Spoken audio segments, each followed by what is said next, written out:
from it came out with the Holy Ghost.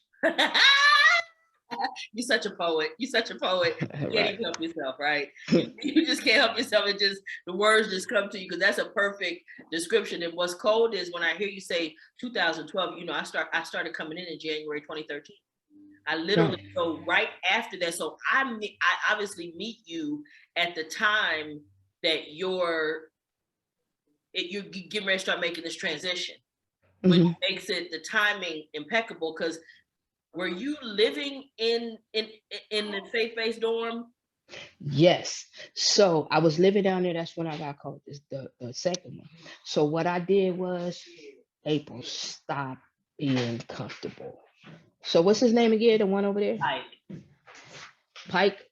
I moved to the honor cottage because I wanted to be accountable. I moved to where I knew they would tell on me. Wow. Because I needed to make sure that yeah, I needed to make sure that I am being on the straight and narrow. You know what I mean?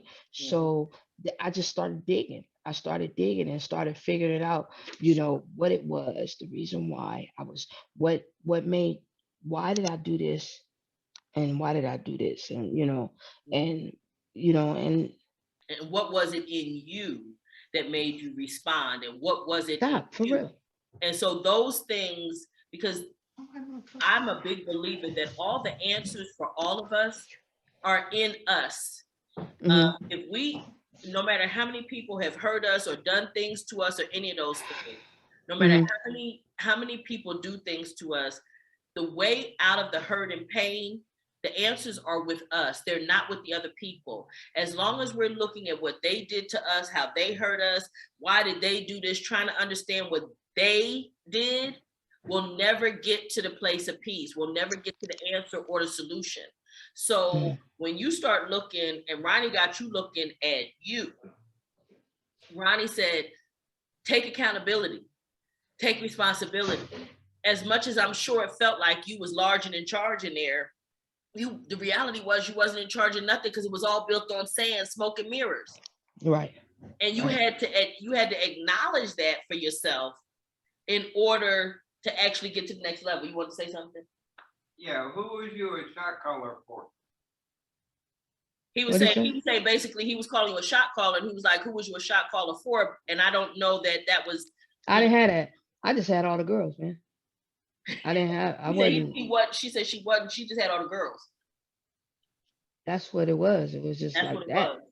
Like I ran all the shows and music and stuff like that. But I was always I most of the time you see me by myself.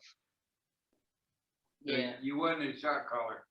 Right. That's why I didn't use that term. I never used that. But at the same time though, I would put it, the best way to put it for her, she was very influential. She wielded a certain level of power and influence, and it came from dealing with the women, in particular, even as she said, staff women, right? So when you get that like that, then that's what that produced. But because I couldn't, it's like, that was why I didn't necessarily use that term, but there was a level of power and or whatever that she had. At first, when you were saying that, I'm thinking queer blood. Oh yeah. You know. Now, April, is that something they don't really much? Do they really roll much like that at CIW? No, not all like that. No, I didn't feel that. I didn't hear that I dealt with that too much. No, we didn't have the politics like that. Yeah, I didn't think. I used to go out. That being that way. I'll say one thing. I used to go play cards with it. When they were taking, I used to go play the cards with the Aryan Nation. CDC, white or jeans, this and that. The women's prison was the only one that would stood up and said, "Kiss our ass. We're gonna lay down on you." Okay. And they did, and they kept all their stuff. Yeah. No. No children. My intern was asking if you had any children. So go ahead. So Let me see some faces. Who is who? come on, Let me y'all. see the people So around there. Who is? Let me see the. y'all Yeah, know let what me Cheryl see. looks like. This is Miss Asia. Miss Asia is actually my intern with the Public Allies, and she's leaving us because she's going to work for McCormick. She just got her EMT, and she's studying. She's going to take her MCAT in June, so she can June 30th, so she can go to medical school. And come on, you might have to get up, get your butt up, so you can see homie. I can't get out of this chair like that. Was that on purpose? You not having children, or did it just happen? Well, she was just in No, I mean, so long. Okay, and I'm gonna turn this so you can see. That's Pike. oh, okay. What's going on, Pike? All right. Okay, Yeah. and I'm their token. no, wait a minute, April. So he grew up in Compton. April grew up in Compton too. But wait, so he grew up in Compton. So we was having this conversation about reentry being this study talking about how reentry and poverty go together and so on and so forth, right? So we start talking, and you know, I do a checkout at the end of all my groups, right? Why was Pike's checkout? And that was the first time that he realized that he was poor white trash. He found out he was PWT in our group that night, and he's the only Caucasian that comes to this group on a regular. So he said he's our token. He's our token PWT. But you gotta have one in every group. You know what I'm saying? You gotta have a token in every group. So Pike is our token, but he's also extremely wise, having done so many years of incarceration and being able to explain to us, those of us that have never done time, what that experience is like. And so that's why he has questions and things. But going back to what you were talking about, because I really want to get to once you, because again, we met, I started coming in 13. And so now here it is 2012, and you're like, wait a minute, I need to do different. And you started wanting different and being more accountable, and which makes sense that when Ducky tell you, hey, anything with her, get involved in the program. How many times you go to the board? 9. Excuse me? 9. Oh, 9. 9. I thought you said none. I was thinking, wait a minute. Yeah, no, she said 9. And the cold part is the board is a hell of a thing too, that I want you to discuss with people who don't understand what that does and what that process was like, particularly for you. But anyway, so go ahead. So now you're in 2012. Now you in the dorm that you said, like you said, you know they're gonna tell on you. Right. Stuff. Right. Right. Okay. So, you know, I just started evaluating myself and figuring out it's like, you know, you gotta, you know, walk like you talking, like, you know what I mean? And I had to figure out, you can't straddle the fence in this. You gotta figure it out. You know what I mean? Don't get me wrong. Every now and then I did get a little dirt on my shoes from going on the other side, but I didn't stay. I got over there and got uncomfortable and came back. You know what I mean? Because I knew that I seen some people that go home and I felt like they was pieces of poo-poo. Right. And I said, hey, what about me? Right. So I stopped praying the prayer. I used to pray, God, please get me out of here. Please let me go. Please get me out of here.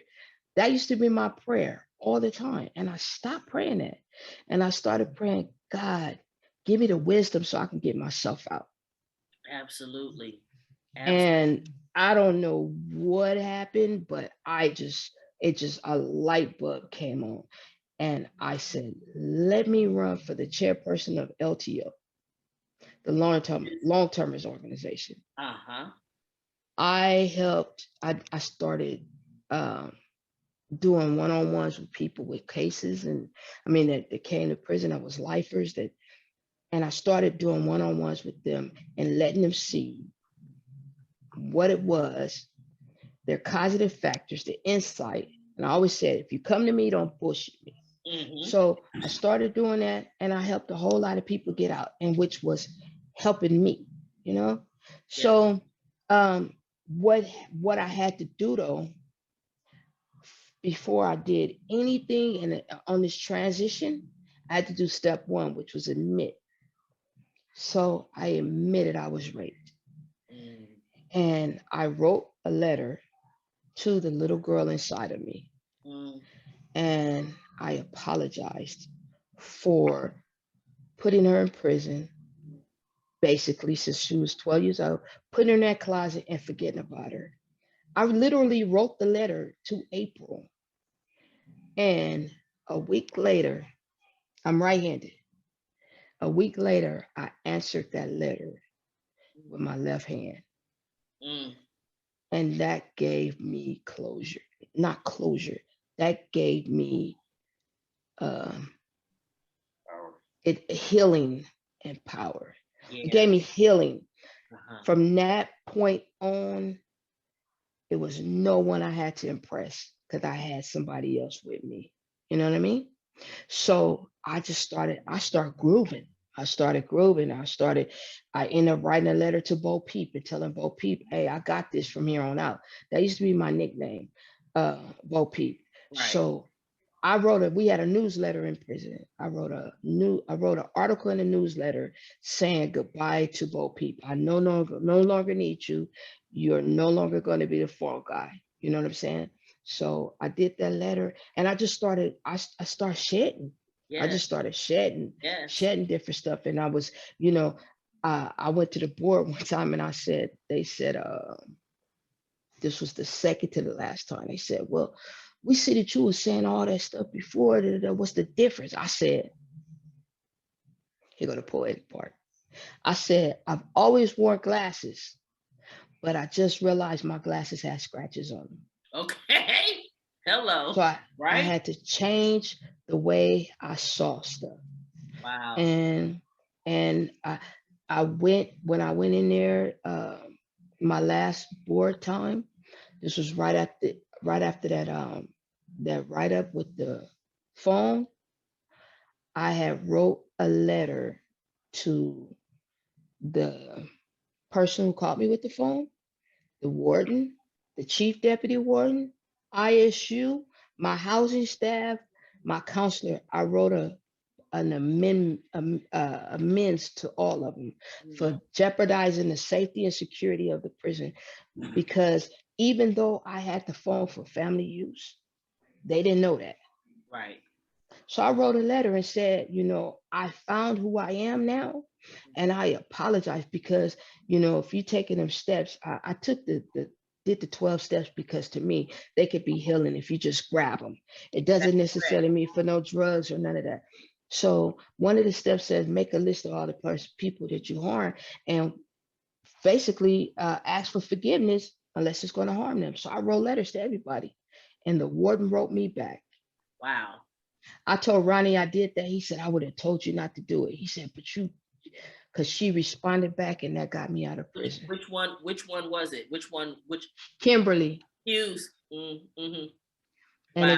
it got me out of prison. Wow. It wasn't a letter. It wasn't a letter talking about, well, the phone came for it was a letter saying that I got the phone because of my own insecurities. Mm. And I placed everything on me to show reasons, which was the truth. Why I did that, because I didn't want to be alone. Mm-hmm. I was afraid when I called and somebody didn't have money on their phone, because I didn't know how to do this life thing by myself. Mm-hmm. I didn't know. I'm talking about, when I say life, I'm talking about birth in this year and live it to this. I didn't know how to do that alone. Mm-hmm. And I explained all that. Just a pure me giving up the ghost letter. And she responded. Mm-hmm. And they said they'd never seen nobody do nothing like that. And that's what got me out, to be honest with you. I believe it. And I'm glad to hear that it was her. And I'll tell you why. I have so little respect for her as a human being based on things that she did in that institution, that is enough to redeem her. At least if I see her on fire, I might piss on her now. Because there was a point where if I saw that heifer on fire, I wouldn't piss on her to put her out.